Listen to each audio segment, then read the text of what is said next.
but she herself is a heart transplant recipient. And then her son had a heart transplant Oh. procedure. And what was so interesting about her story was that she was in the elevator of the children's hospital where her child was already, I think, in the OR about to receive his heart. She was in the elevator, and a Paragonix staff member walks in with the Paragonix Sherpa pack, and she looked at the product and immediately recognized that this must be a product that contains her son's heart. Indeed, it did.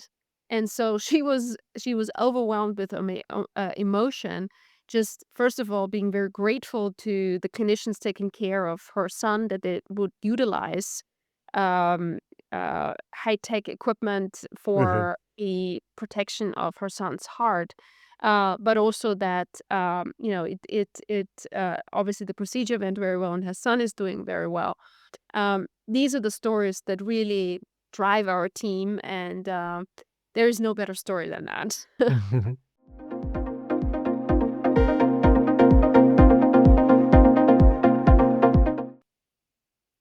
Good. So, hello, Lisa, and welcome to Impulse. I'm, glad we were put in touch through Jensen, whom I'd like to thank, as we start this recording for making the conversation possible today.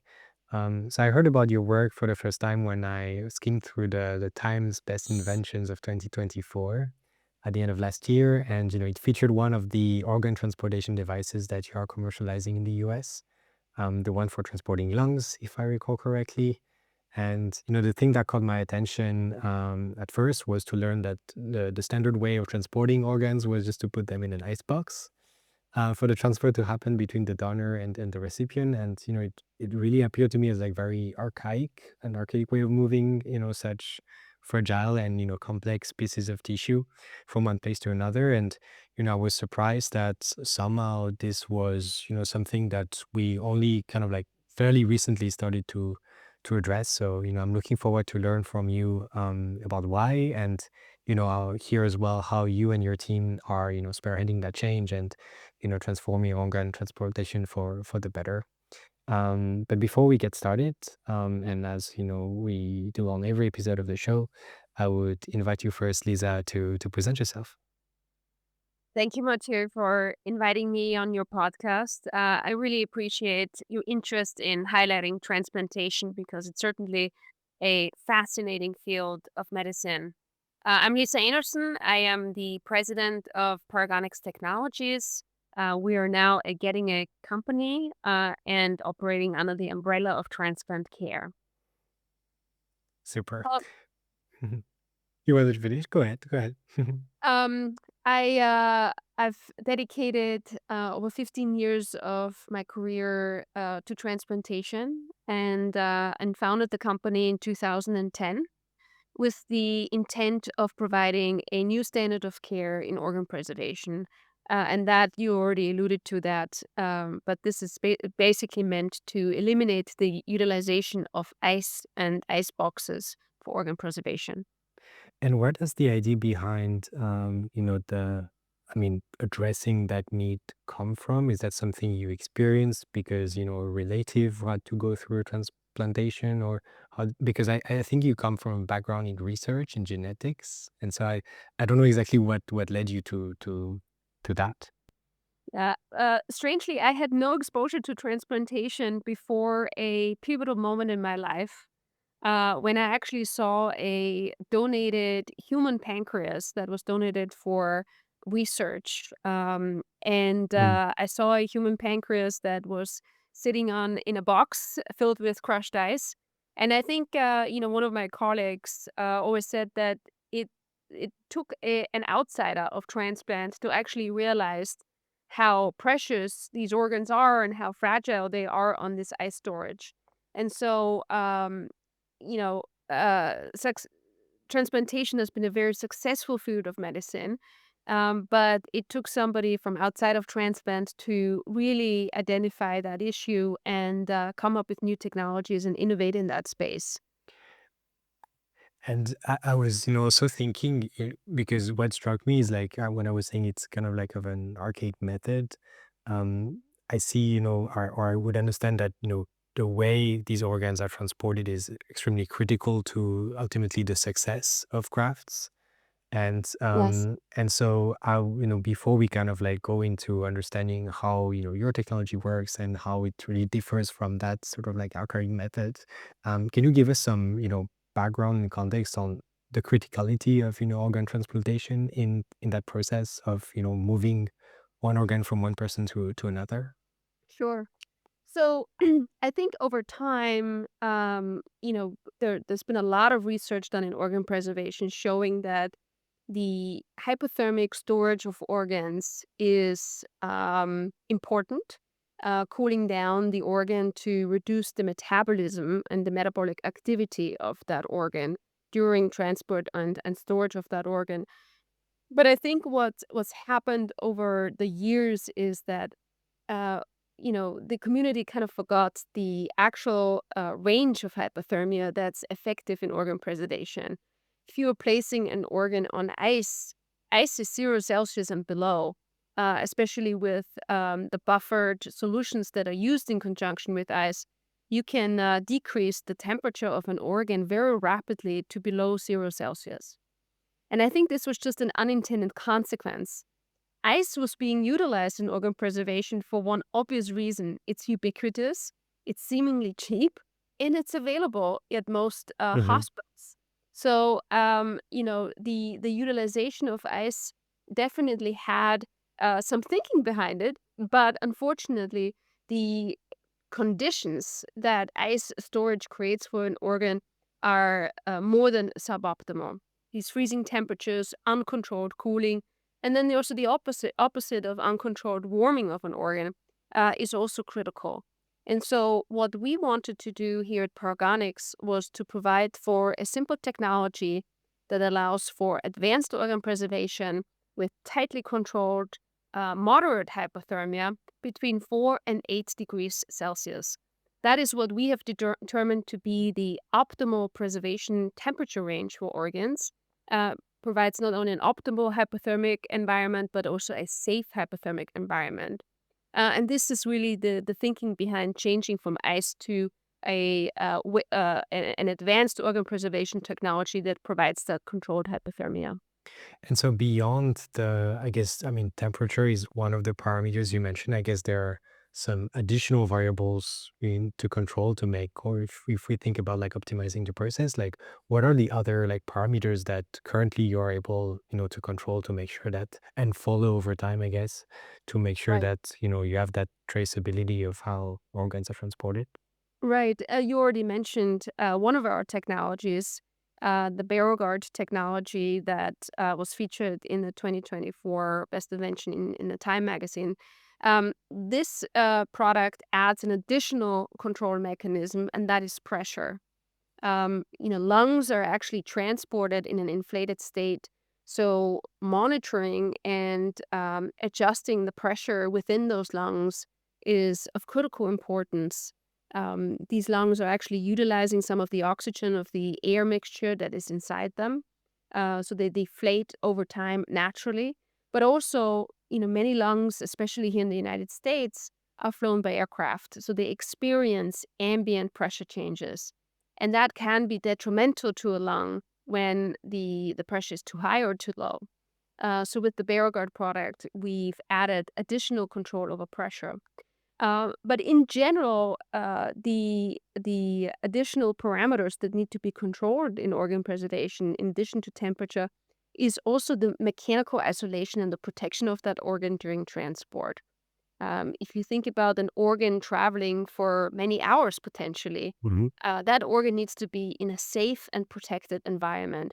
Mechanical damage to those organs is possible if you're putting that organ, for example, in a bucket of ice, compared to a heart, for example, that is fully protected and fully immersed in a rigid environment, such as in the Paragonix Sherpa pack. So that mechanical isolation is key as well. And finally, I'd also like to say that the perfusion of products has been shown to be associated with key clinical benefits. So our most recently launched product, the Paragonix Kidney Ward, actually incorporates continuous perfusion of the vasculature of the kidney during transplantation. And all of our devices are monitored through a companion app, the Paragonix app, where we constantly reporting out the environmental conditions of that organ. Pretty cool. And I mean, I would invite the listeners to have a look at the how the boxes look like, because I mean, from the outside, you cannot really see. It's like a closed. Yeah, I don't know. It seemed to come a bit out of a video game to me, like the design of the case. Yeah, I think it's quite interesting. And I was wondering actually, how do you because ultimately, like, I guess each type of organ requires, different types of parameters to control.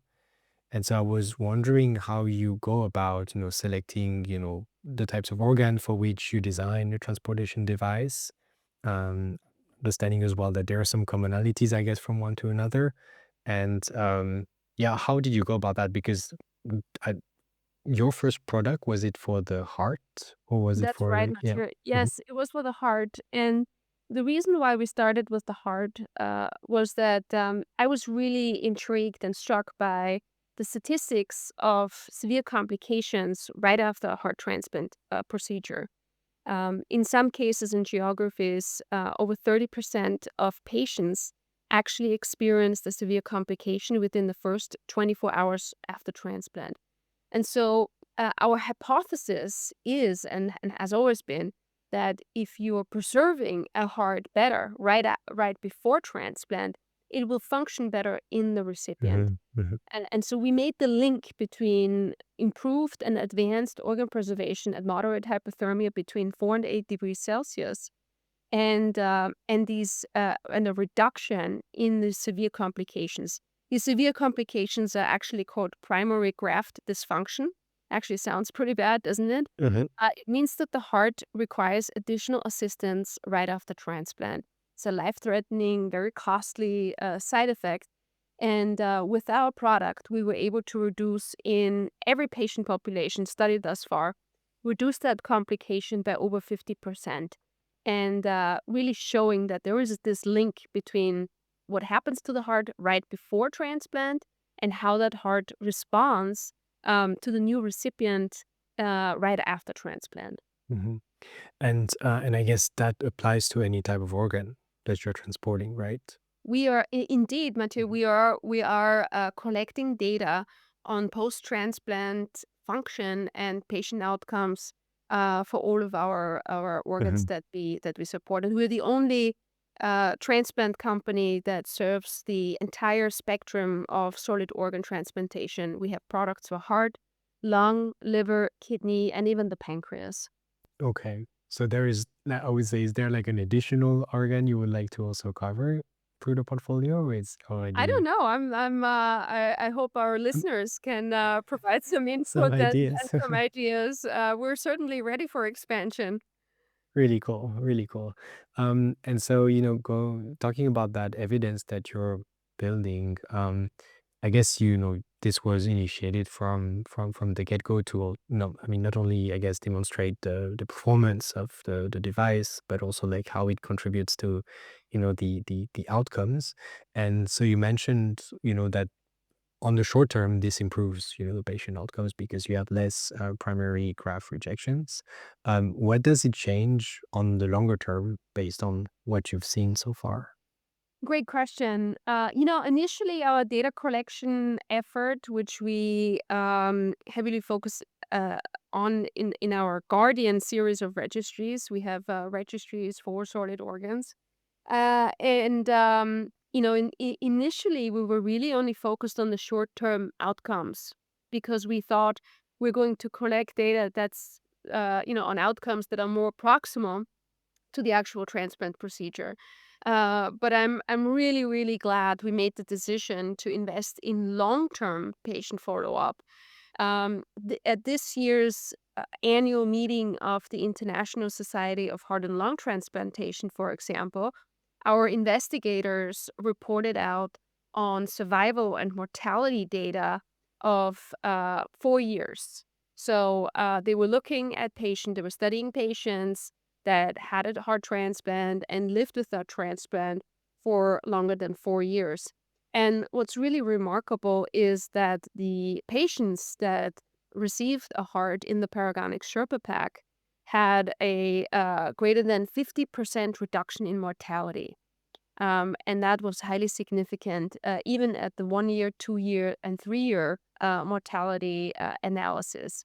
So, what this really tells us is that that protection afforded right before transplantation is so important for the long-term longevity of those of our patients.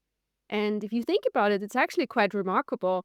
A heart may only be protected by our device for, let's say, on average, 4 hours. Hmm. But you can measure that impact, that hour, those 4 hours of advanced preservation between 4 and 8 degrees Celsius. You can measure that outcome 4 years later in the form of a reduced mortality. I think that was quite a remarkable release of data this year. And so I guess one of the consequences as well of having a better control on some of the critical parameters, um, I would assume that this also extends the sort of like duration of transportation that can be used. So, like for example, you would be able to have grafts that happen, I don't know exactly, and I guess it depends on the type of organ, how much time you have between the moment where you take the organ and the moment where you place it back. But if you have a transportation means that allows you to better control those parameters, then you can extend that time period, and ultimately maybe you enable, more people to benefit from grafts. Right. Um, yes, what you just said is exactly right. Basically, with advanced preservation, almost any geographic barrier in terms of Hmm. time is eliminated. Lung transplantation, for example, was a pretty regional. Um, we had the regional reach, Yeah. right? Previously, with the utilization of our products, transplant centers now have access to lungs all over the United States, for example. And then, of course, we have the many stories now where hearts are flown from coast to coast, or lungs are flown from Alaska to Boston in Massachusetts, or livers are flown from the West Coast to centers in Florida.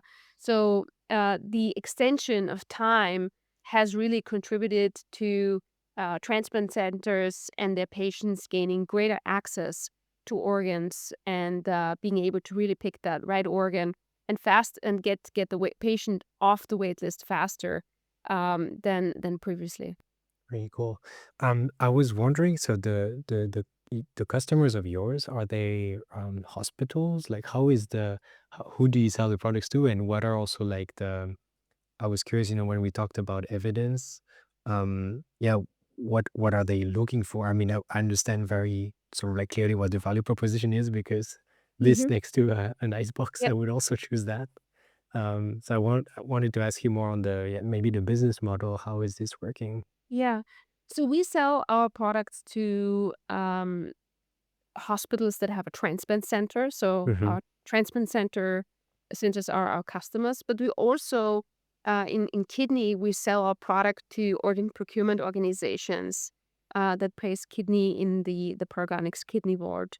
So this is really a transplant center is generally in a highly specialized hospital environment. So in the large metropolitan areas, you'll mostly find those transplant centers and but we also have developed a network of product hubs so that we can deliver on demand our products to the site of donation. Hmm. Um, you know, any hospital with sort of ICU capabilities can be a donor hospital, and we really had to figure out the logistics of how we get our products to where they're actually being utilized, right? Because yeah, over the last 2 or 3 years, hospitals have now shifted in the United States from going out to procure the organs to calling a third-party vendor or industry to procure organs. And we have a large service division with surgical staff, surgical assists, Uh-huh. preservationists that basically can take care of the recovery of an organ for any hospital in the country. And so this is really a combination of making sure that we have the logistics in place, but also we've added services to our product, to our offering, so that we can make this quite easy for transplant centers to gain access to an organ that they normally couldn't get because their team is not available, or they just find it a way more cost effective way Uh-huh. to have industry involved in the process. Understood. And then is it a leasing model where the devices are like leased to the clients, or is like it's really sold as a device and then used, and then you have the service on top that come next to it? But Yeah, how does this yeah. work? It's a great question. I know our products look so beautiful on the website, but you probably didn't notice that they're actually all single-use disposable devices. Ah, So they're disposed of right after transplant, and there's no return logistics required. With our devices being single-use disposables, we also eliminate any kind of risk of yeah. Hmm. transmission of infectious diseases between hospitals or patients. Okay. And is it part of the vision to have a version of it of those that are reusable, or it's really something that due to, I guess, regulatory constraints or like laws, that's actually not possible? I know, like, I'm French, and I guess it's really something that in France they would be hard to get to for different reasons. So yeah, I would be curious. I didn't know that they were not reusable. Yeah, Mhm. yeah. Actually, we have a lot of wonderful customers in France for our Paragonix Sherpa pack. I think it's really become a new standard in hard transportation in France. But coming back to the single use disposable Mhm. nature of our products, when organs travel large distances, the return journey of a piece of capital Yeah. equipment is significantly impacting the environment too. But just to reframe this in terms of, let's take the sustainability just from a Mhm. product standpoint aside. What we've been able to do with the benefits of our products is to actually change the mode of transportation for many organs. Yeah. Uh, you may know that many transplant organs actually fly in private charter aircraft. And private charter has, of course, a very large negative impact on the Mhm. environment. And so when you actually do the calculation, it's quite shocking how bad private charter is. Mhm. But of course, many patients are relying on utilization of a mode of transportation that has that kind of impact. We've been able to switch a lot of private charter transportation to commercial Mhm. aircraft Yep. or to driving. To your point earlier, you talked about increasing geography. Mhm. Well, if you have more time, you can switch from private charter to a commercial aircraft, or you may be able to decide to actually drive that organ from the site of donation to the transplant center if you have an additional 2, 3, 4, 5 hours of time. And so when you think about it, switching from private charter to commercial aircraft Mhm. has an incredibly positive Yep. um, Mhm. impact on the environment. And the third point I'd like to make on that topic is that by switching from private charter to commercial aircraft, one of my colleagues did the calculation. We can actually make hundreds of our products by just eliminating one private charter flight for an organ. So this is the way we think about it. And of course, you already mentioned regulators. Our regulators are also very concerned Uh-huh. about disease transmission. So making sure that there is no, so eliminating that risk, I think, is well worth it. Yeah. No, really interesting. I really didn't have that yeah, that thought. So I'm happy we touched on that. You also mentioned so that you have clients in France. I was thinking about, because ultimately I think now you're surveying very well the US market. Mhm. And I guess the vision goes, beyond the US because it's transplantation, I guess, is everywhere. And so I wanted to hear your thoughts about, maybe geographic expansion and what's your vision there? Yeah, this is a great topic, Mathieu, and I love it. Geographic expansion is something that we are now able to do, being part of a multinational powerhouse medtech Hmm. company like Getinge. As you know, we were acquired by Getinge in September of 2024, and really the last 12 months we have primarily focused on this OUS expansion, so that we can serve more patients on a global basis, and we're really looking forward to that expansion with our Getinge colleagues. So we're putting all of our efforts right now into launching new products, such Hmm. as the Barrowguard device later this year in Europe, and adding additional products to our offering in Europe and other geographies too.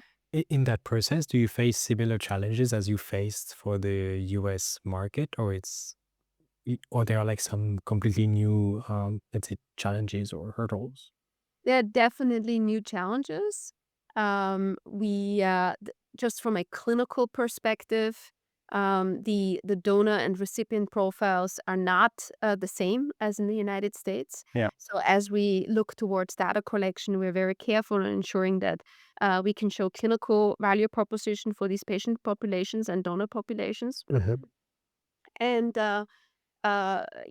obviously, like every other medical device company, we face a little bit more of a fragmented market in Europe, and in the United States, you have one single transplant system. In Europe, you have multiple. So it's certainly a different business environment, clinical environment, and how we deploy products across countries, certainly as well. Hmm. And I had some questions maybe on I don't know exactly how the process works. For example, when an organ is collected, like how is this done? What's happening? And then once the organ arrives at let's say, the recipient site, how are the medical teams, using basically your device, and how does this transfer happens between the moment Hmm. where it's taken and the moment where Yep. it's delivered? Yep. You know, Donation and transplantation is a fascinating field because in one day you're part of somebody's worst day in their life and Yeah. somebody else's best day in their life potentially. The clinical decision to use our product rests with the implanting transplant team. In heart, that's the heart transplant surgeons and cardiologists and their counterparts across the other solid organ systems. So it's a clinical decision, and the utilization of our product will really depend on a clinician making that call very early on as they accept an organ. And what's really neat and interesting to see is that because of the availability of our products, clinicians are often now making a different decision than they would have made several years ago, right? More often saying yes to certain types of organs or distances that Hmm. these organs have to travel because they know this advanced preservation modality with Paragonix will ensure that that organ is protected and will make it safely to that recipient. So the way it works is that organs are offered according to a certain type of algorithm. A clinician then reviews that organ and then either accepts or declines that organ. Once that organ is accepted, a whole host and the myriad of processes kick off to create and schedule the logistics around that donation. So this has to happen both at the donor hospital, but also the recipient needs to be called into the transplant center. Yeah. Recipient might be, on vacation or sitting at home or might even be in the hospital. But there is a lot of logistics that needs to be arranged, and a lot of different teams have to talk to each other to ensure that that process is aligned and that everybody is where they're supposed to be at a given time, and then ensuring also that the clinical information is relayed appropriately as well. Mhm. And so if you think again about like let's say the early days or when you had a sort of like first version of the device for heart transportation, like was it was it difficult to to convince healthcare professionals and surgeons to use that technology? Or because I know that in summaries, and I cover like a lot of different topics in the on the podcast. And for example, when we talk about like digital health solutions, the topic of evidence and clinical adoptions, I think that's coming up very often. But there it's a bit, I guess, different. It's mostly, hardware. And yeah, I wanted to hear a bit about your reflections on that. Material was hard. It was hard. And I tell you why. When we launched the our first device, heart transplantation had been around for many decades, right? Hmm. The system worked. It's a life-saving therapy, and coming to the clinical community with a new angle of on organ preservation was something that they hadn't been exposed to previously, right? So it was a new market that we as industry, together with our industry peers, have generated. So a new market was created. There was no spending in that market Hmm. either. So we not only had to create and launch new products, but we also had to create the market. And that involved a lot of education. Yeah. Coming to a transplant center as new industry, as a startup, and saying, "Hey, I can reduce your complication rate." One might hear as the first answer, "Well, I don't have any complications," right? So even aligning with clinicians on the definition of what that complication was, that those were all hurdles that we had to overcome um, to um, to sell the value proposition of our products. So it certainly was an interesting path that involved a lot of scientific data, clinical data, and that's really where we, I believe, retrospectively have made the right decision to give back to the clinical community the understanding of how advanced preservation would impact their programs and patients. Hmm. That is certainly was certainly a very important um, uh, uh, activity for us. Yeah. And from a technical perspective, when developing, let's say, the first versions of the device, like what were the most difficult things to achieve? Because Yeah, I would assume, for I mean, naively, that for example, temperature control is probably not so difficult. I don't know. yeah, yeah, yeah, Um. yeah. Well, if you think about it from the standpoint that we had to consider a lot of different things, right? So before I even contacted the first engineer that Hmm. I worked with, I spent almost a year just shadowing transplant teams and seeing what they're doing. I really wanted to understand the challenges and what I would be up against in this new market that I wanted to create. And one thing was very clear from my observations was that if I were to create a product in heart preservation, for example, I needed to be simpler in terms of utilization of the product and Yeah. ice because there's no time. This is a very, very time Yeah. sensitive process. So our devices are designed in mind that anyone at 3 a.m. in the morning can put the device together and put an organ safely into the device and transport it to the recipient side. So this was of critical importance to me and the company that we wouldn't over engineer anything. We wouldn't create features that weren't necessary. And when I went out the first time and asked the clinical community, "What do you want in an advanced organ preservation device?" I got a list of 200 things. Hmm. We Hmm. picked one, and we do one really, really well. That's what our team aligned on. Um, and then how do you do that? So there is no room for error, right? So Hmm. it even if there were something to happen, we would have a device that would protect that organ during transport.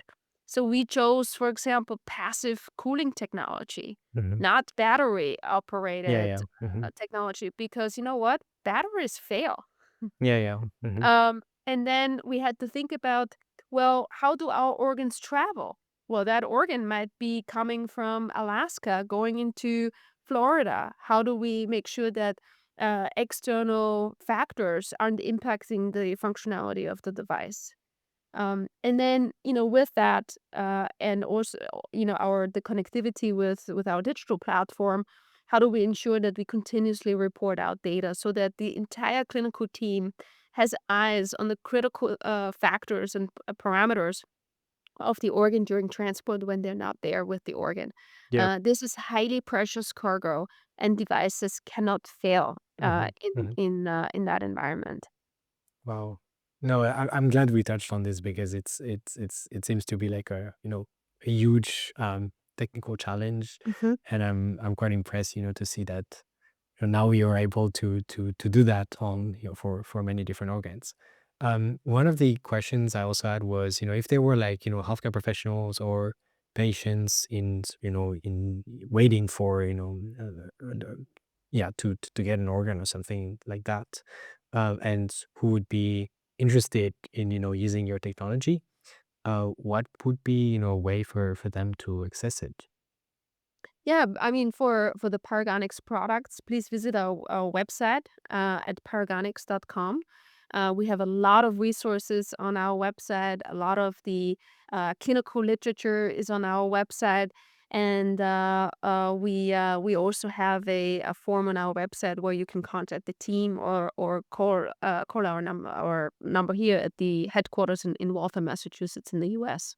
Do you see a lot of actually patients pushing for this, where they see that and they know they're also in waiting for a graft? Um, Yeah. Yeah, it's a really interesting question, Mathieu. Patients when they're waiting for a transplant, they're generally very sick, right? Mhm.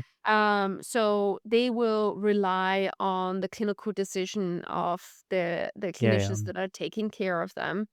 But we actually had an incredible patient story where a mother, her name is Dr. Brittany Caborn. She shares the story on social media, but she herself is a heart transplant recipient. And then her son had a heart transplant Oh, procedure. And what was so interesting about her story was that she was in the elevator of the children's hospital where her child was already, I think, in the OR to about to receive his heart. She was in the elevator, and a Paragonix staff member walks in with the Paragonix Sherpa pack, and she looked at the product and immediately recognized that this must be a product that contains her son's heart. Indeed, it did. And so she was overwhelmed with emotion, just first of all being very grateful to the clinicians taking care of her son, that they would utilize um, high-tech equipment mhm. for the protection of her son's heart. But also that obviously the procedure went very well and her son is doing very well. These are the stories that really drive our team, and there is no better story than that. No, thanks for sharing that. I was thinking, so we talked a bit about like the increased access that Paragonix to some degree enable for organ transportation. Like, and I don't know exactly, I assume that there is obviously probably a mismatch between the offer and demand, and it's always, quite quite tricky. Um, do you see like other opportunities to improve access to organ transportation, sorry, grafts basically? Do you think it's something? I know that I mean in the country I'm from, there's been also some political decisions around, yeah, should we make everybody an organ donor by default? Where you have to basically declare whether or not you want to give your own organs, and otherwise, if something happens by default, you would be suitable for it. Um, are there certain initiatives or things you see or believe in that might improve that situation? Yeah, first of all, I would encourage everyone to consider becoming an organ donor. You have to sign up. It's pretty easy in most countries. Hmm. There's a website, and it's generally done in just seconds of your time. So, for anyone listening, please do consider becoming an organ donor, so that once they're no longer useful to you, they may be useful and save somebody's life. There are technology approaches to even further increase the utilization of organs. We are working on several of those approaches, such as giving more time to an organ outside the body, or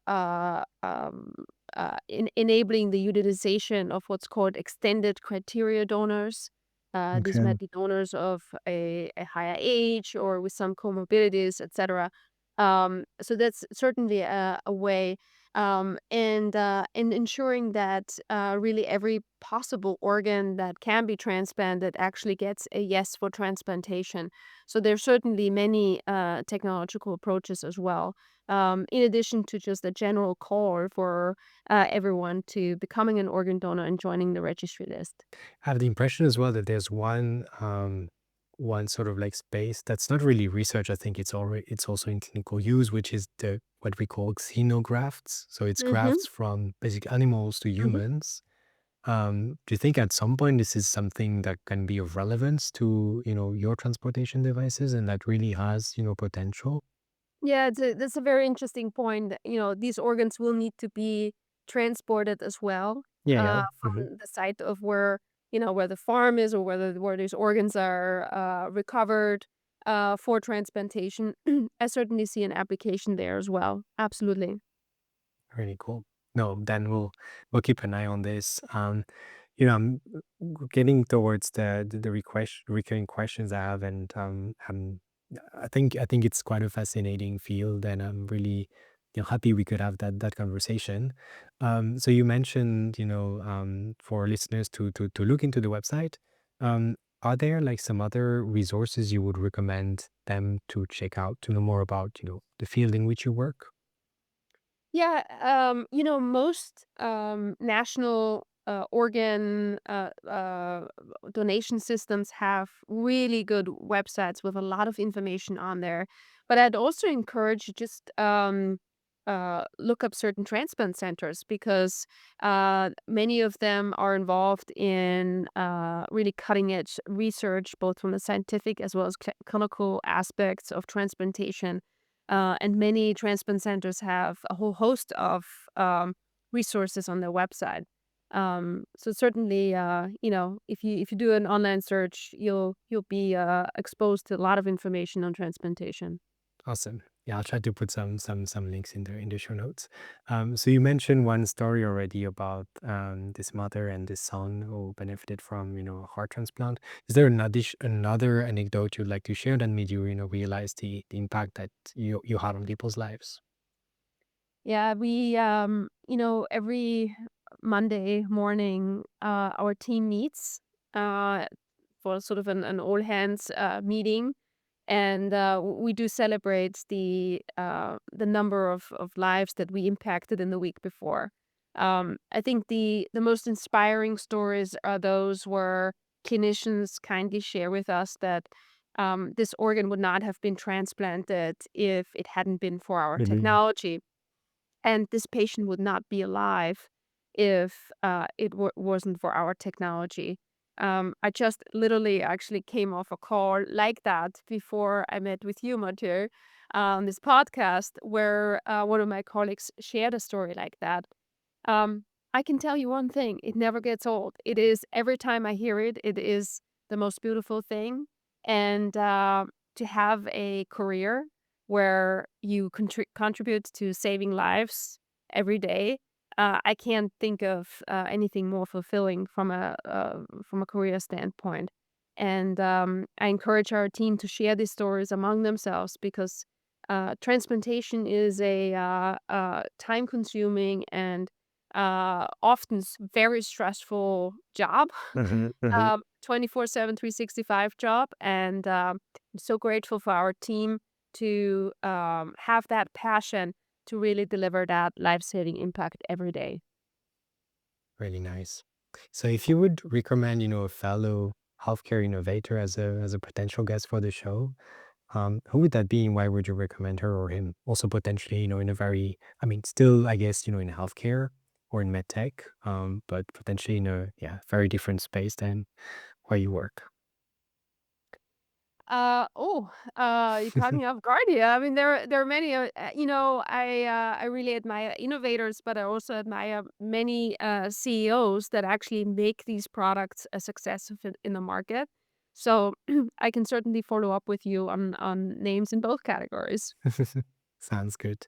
Lisa, thank you so much. I really learned a ton. I was really, curious about your technology and yeah, I think it's quite, impressive. And in terms of impact, I think that's also very impressive too. So yeah, thank you so much. I hope, our paths cross in person at some point, maybe at one of these medical devices conferences. Maybe there are no some Great. specific ones about organ transplantation that I for the moment probably won't be attending, but yeah, maybe some other ones. That would be wonderful. Thank you so much for your time and your interest. We really appreciate it. Thank you. Thanks for watching the episode. I hope you enjoyed it. You can subscribe by clicking on the podcast channel at the top right and watch another episode here at the bottom.